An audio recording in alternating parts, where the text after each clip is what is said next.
David Grusch, Robert Jacobs, David Fravor, Robert Salas, Michael Herrera, all UFO whistleblowers who have sworn their testimony before Congress, testified to AARO, or signed legal affidavits to swear in their statements. Bob Lazar, Mark McCandlish, Bill Uhouse, Boyd Bushman, all UFO whistleblowers with astounding claims persisting throughout the decades, but with no real legal testimony or evidence to back them up.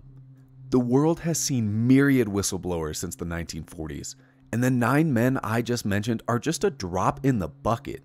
Though these whistleblowers vary greatly in credibility and believability, all of these men and women deserve to be analyzed with a critical lens regardless of if they are of ironclad reputation and accomplishments, like Grusch and Fravor, possess testimony sworn into legal record like Salas and USMC vet Michael Herrera, or claims that are unverifiable yet intriguing but have never been sworn in under legal testimony like Lazar and Bushman. Who knows what whistleblowers with sobering and real testimonies have been overlooked or buried in the annals of UFO lore? Who knows what whistleblowers may give us a peek behind the veil to get a glimpse at the shadowy program that has likely been operating since at least 1947? Hey guys, it's UAP Gerb, and join me today as I begin part 1 of an exciting ongoing series studying UFO whistleblowers throughout history. This series will bring light to lesser known whistleblowers I find worthy of discussing and studying. We will investigate the person making the claims and analyze the context of their claims to see if we can start making heads or tails of the astonishing and perplexing stories of first-hand encounters with UAP.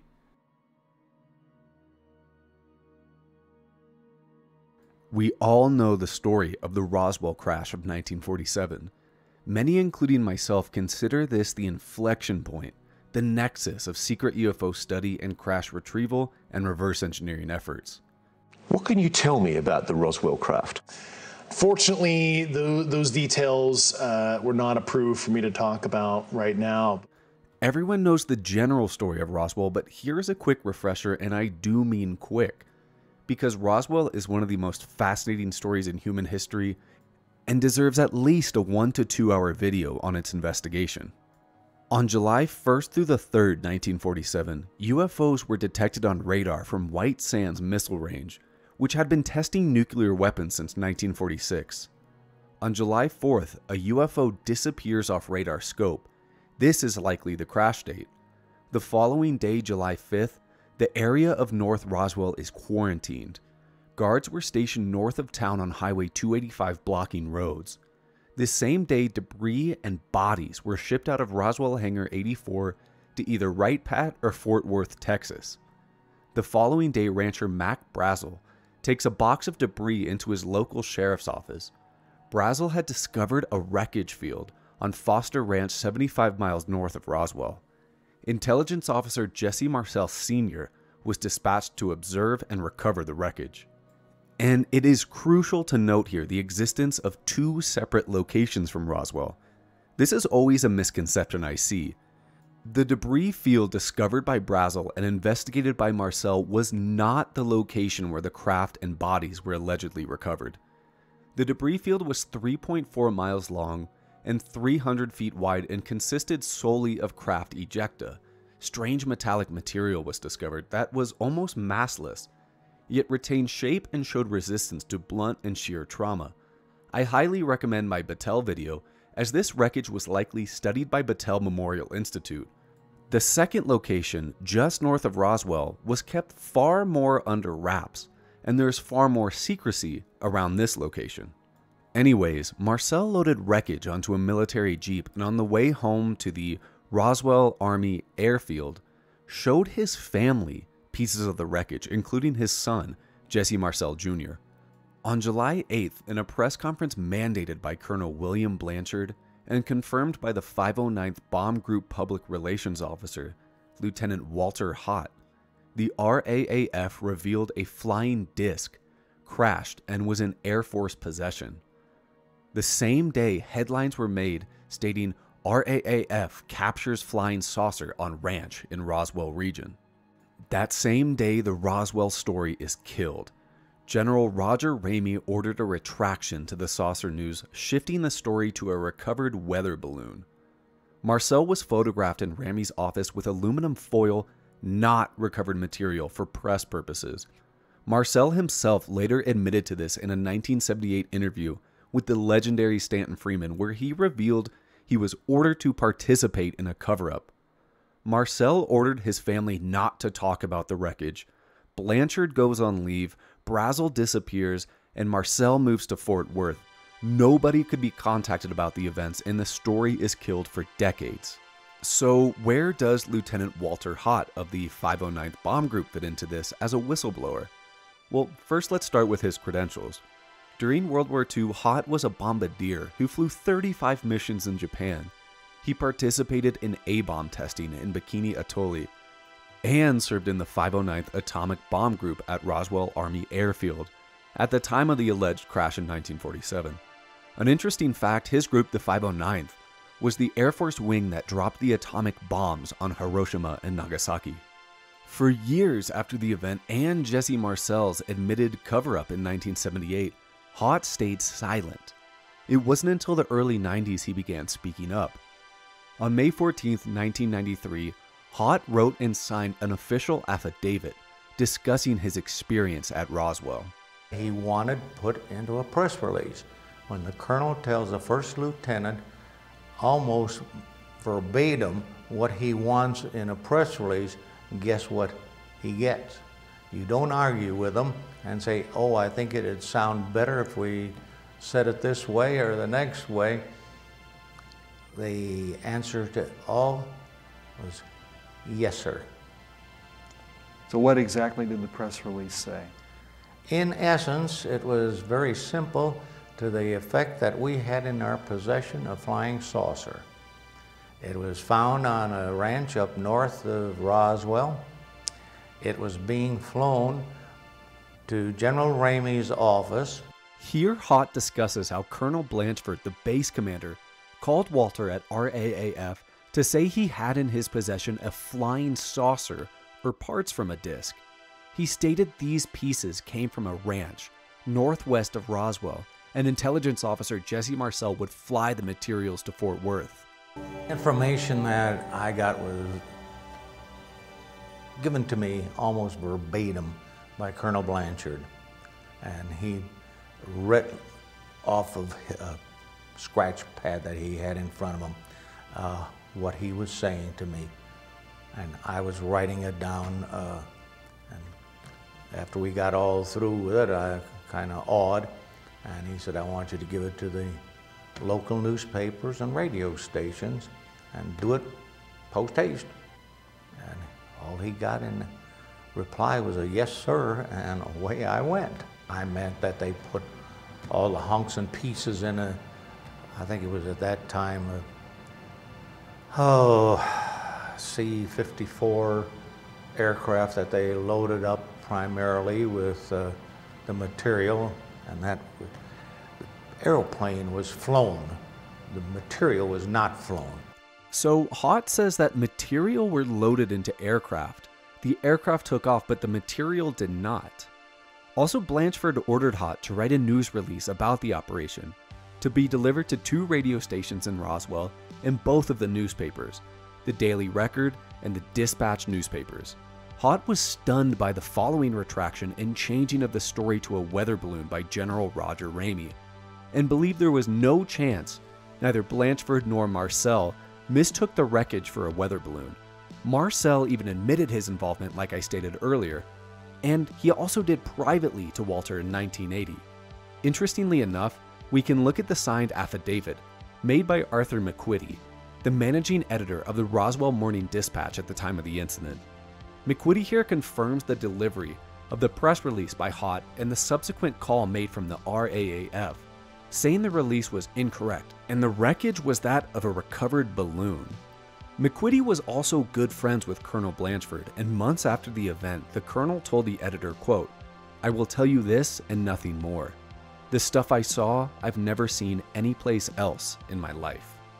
Oh, and by the way, we do have even more legal affidavits here, such as from Fort Worth Army Air Field Colonel Thomas J. Dubose, who confirmed the materials shown with Jesse Marcel in Ramey's office were indeed a weather balloon used as a cover story. In addition to this, he states he was in charge of arranging the requested materials be sent from RAAF to Fort Worth, which were then sent on to General Chidlaw at Wright Field. Shockingly, this is not the only affidavit signed and written by Haut, meaning maybe he didn't tell all of his story here in the early 90s. In 2002, Haut completed another legal document to be released 2 years after his death. After his passing in 2005, 2007 saw the release of Haut's final statements. Here, Haut expands on his first-hand encounters with the Roswell incident. On the morning of July 8th, Walter attended the staff meeting with Colonel Blanchford, General Ramey, and Chief of Staff Colonel Dubose, among others. The topic of this discussion was the freshly discovered debris field found 75 miles northwest of Roswell, and the primary site 40 miles north of town. Samples of wreckage were passed around the meeting, and here Haut once again confirms the lightweight, metallic alloy with shape retention abilities, this time featuring some strange markings. These markings were actually discussed by Marcel Sr. and his son, who saw the wreckage his father brought home, Jesse Marcel Jr. The team did not know whether or not to go public with the findings. General Ramey proposed a plan to divert attention away from the more important site just north of town, the craft site, by drawing much more attention to the debris field. At 9:30 a.m., Blanchford dictated the press release about a flying disc to Haut. Before leaving the base, Blanchfield took the 509th Lieutenant to Building 84, a B-29 hangar that was under heavy guard control on both the interior and exterior. Once inside, Haut was allowed to view what had been recovered just north of town. He observed an egg-shaped craft, 12 to 15 feet in length and 6 feet in diameter, with a metallic surface. The craft had no windows, portholes, wings, landing gear, or tail section, and this description reminds me very closely of the craft as described by Aero whistleblower Eric Tabor that was stored in Area 51. Additionally, the lieutenant saw a couple bodies under a canvas tarp. Only the heads were visible, and Walter could make out no features due to the poor lining. But the bodies were the size of a 10-year-old child, roughly 4 feet high, with larger than normal heads. A temporary morgue here was set up, and in another video, I will cover the sworn statements of this Roswell mortician. And finally, Haut reiterates what was told to him by Marcel, that the officer took pieces of the wreckage to General Ramey's office, and upon returning from a map room, discovering balsa wood and foil from a weather balloon and radar kite. Why Walter never revealed this story earlier? Well, he said he swore to Blanchard he would never reveal what he saw in his lifetime.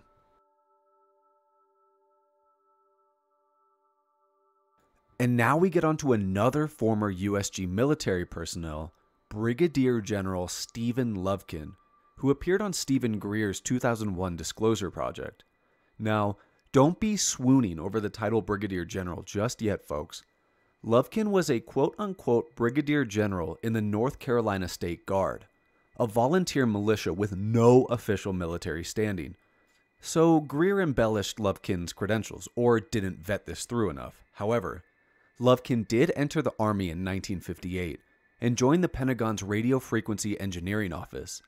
Stephen then went on to the White House Army Signaling Agency in 1959 as a technical specialist. Lovekin served in both the Eisenhower and Kennedy administrations with an above top secret clearance.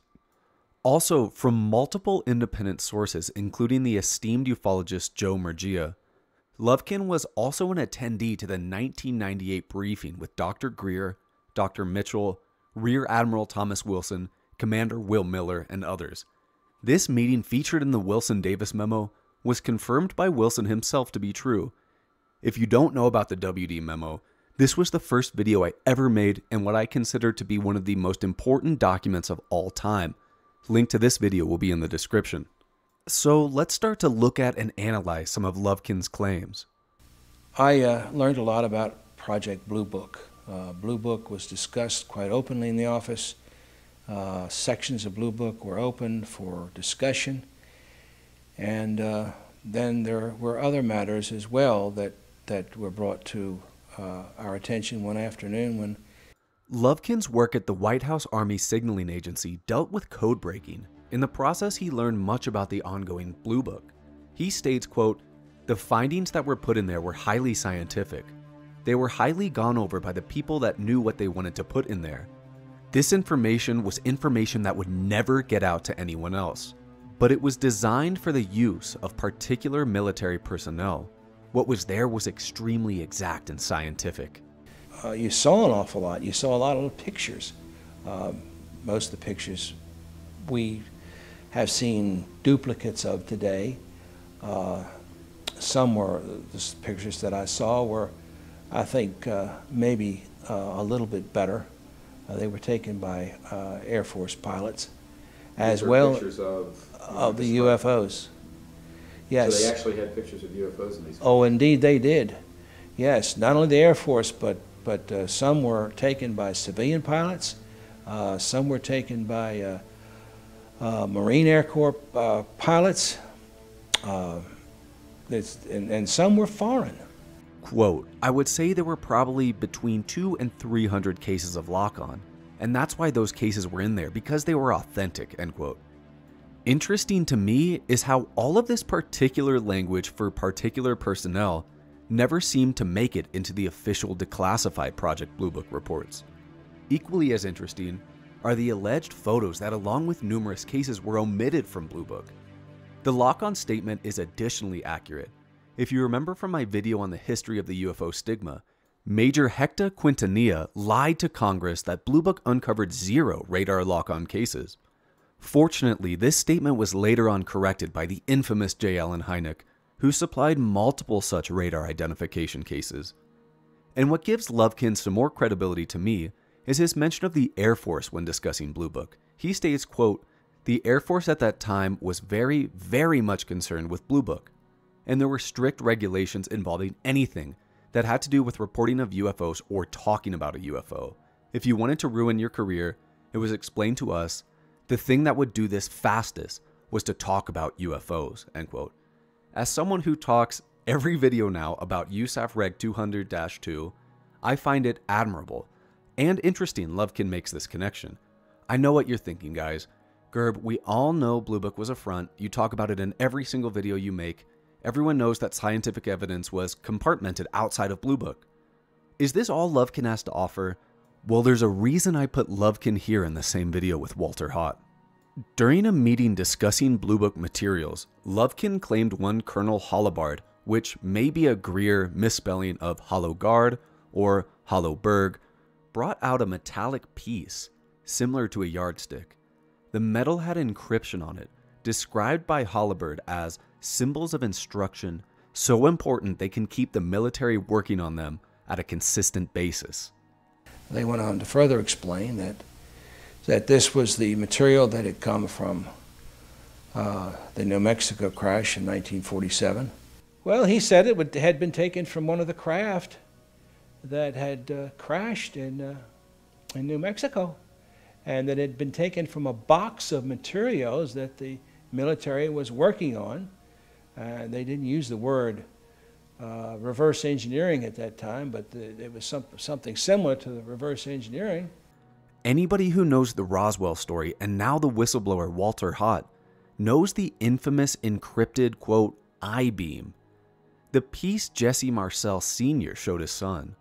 This famous material from the alleged crash has actually been claimed to have been viewed by many people, and I encourage you to take a dive. In the video description will be a link to all witness accounts. But that's not all Lovekin had to say about Roswell. He even comments on one of the most fascinating yet contentious aspects of the case: bodies. And the next day it was discussed again. They did discuss the fact that there were bodies. Extraterrestrial bodies, yes. There were either 3 or 5, and they didn't even know at that point, because some of the information that they had gotten apparently was incomplete. But 3 or 5 stands out in my mind as the number that were taken. One was alive, partially alive at the time that this happened. Our military organization today bears little relation to that known of any of my predecessors in peacetime, or indeed by the fighting men of World War II or Korea. In 1961, President Dwight D. Eisenhower gave the forever famous speech warning about the dangers of the military-industrial complex. I, and I'm sure many other UFO researchers, have wondered if he was partly referring to the legacy UFO programs here. The program Grusch speaks of, that Admiral Wilson almost uncovered, the program that has been attempting to reverse engineer and recover a UFO since at least Roswell in 1947. Eisenhower's connections to UFO lore are legendary. After all, the alleged MJ-12 documents state the shadowy group reported to Truman and Eisenhower, and we cannot forget the astonishing story of Eisenhower meeting with a group of extraterrestrials after their landing at Holloman Air Force Base in 1954. The story goes, Eisenhower made an agreement with these beings. I've yet to dive too much into this alleged encounter between a president and extraterrestrials, but was this what Grusch was referring to when he said deals had been made with NHI? And it's quite clear that you're talking about agreements between America and non-human intelligences. Have we made agreements with non-human intelligences? That's the kind of information I really hope national leadership is able to get to the bottom of. I need to pin you down on this. Are there agreements between non-human intelligences and the American government? I think that's a question that I would like to know all the details of as well. There are more sobering stories of Eisenhower being read into the current estimates of the UFO phenomenon during his presidency, but losing control. This is the estimated time where the program broke free of government and congressional oversight, and this seems to be the stance that Lovekin takes, and he can offer some valuable context here, so I'm going to let this short clip play in its entirety. The whole process of dealing with the UFO phenomenon could not be handled anymore by one agency, and so in order to keep it alive, and I guess as cheaply as possible, it was given to various and sundry parts of the government to work on. And I guess they thought that they could also keep the intelligence factor as secret as possible by giving little agencies a little bit here and a little bit there, and that oftentimes is done with matters like this. But what happened was Eisenhower got sold out. Without him knowing it, he lost control of what was going on with the entire UFO situation. But I think he was telling us the military-industrial complex will stick you in the back if you are not totally vigilant. And I think he felt like he had not been vigilant. I think he felt like he trusted too many people. And Eisenhower was a trusting man. He was a good man. And I think that he realized that all of a sudden this matter is going into the control of corporations that could very well be used in detriment to this country. I think the frustration, from what I can remember, went on for months. He realized that he was losing control. He realized that the phenomenon of whatever it was that we were faced with was not going to be in the best hands, and those were as far as I can remember, that was the expression that was used. It's not going to be in the best hands. In a separate interview with author Grant Cameron, Lovekin stated he attended Camp David with Eisenhower and other staff on multiple occasions. Although just a sergeant at the time, Stephan noted the good nature of Eisenhower, who made sure to know the name of each and every person. One night, Lovekin overheard the president on a telephone call begin to discuss the 1952 UFOs over Washington, D.C. incident. Apparently, this wasn't a rare occasion, as UFOs were, quote, a very, very important concern of his, end quote. Eisenhower was additionally concerned about losing control over the military-industrial complex. Lovekin states the president began being kept out of information regarding UAP later in his term. In his Disclosure Project interview, Lovekin also comments on UFOs being a career killer to speak about openly. And this is just the tip of the iceberg. An older officer involved with the CIA and DIA told him uncovering revelations about the phenomenon could lead to somebody being erased. He said those threats have been made and carried out. He said those threats started way back in 1947. The Army was given, or the Air Force, excuse me, was given the absolute control over how to handle this. This being the biggest security situation that this country has ever dealt with. I guess fear has done it. I don't care what kind of a person you are. I don't care how strong or courageous you are. It would be a very fearful situation because from what Matt said, he said they'll go after not only you. He said they'll go after your family. Now, those were his words. Have people been killed to protect this secret? Based on the people I talked to, that was an ongoing concern. Yeah, unfortunately, I've heard some really un-American things I don't want to repeat right now. So you have a strong suspicion that people have been murdered to protect this secret? Over the years, yeah. Hey guys, thank you so much for joining me today as I start this new series diving into UFO whistleblowers and their claims. Let me get something out of the way. I'm sorry for the disheveled appearance. Yesterday, May 4th, I tested for my purple belt in Brazilian Jiu-Jitsu, and along the way, I took some injuries, including a pretty nasty eye poke, so I'm just thankful I can see out of this eye.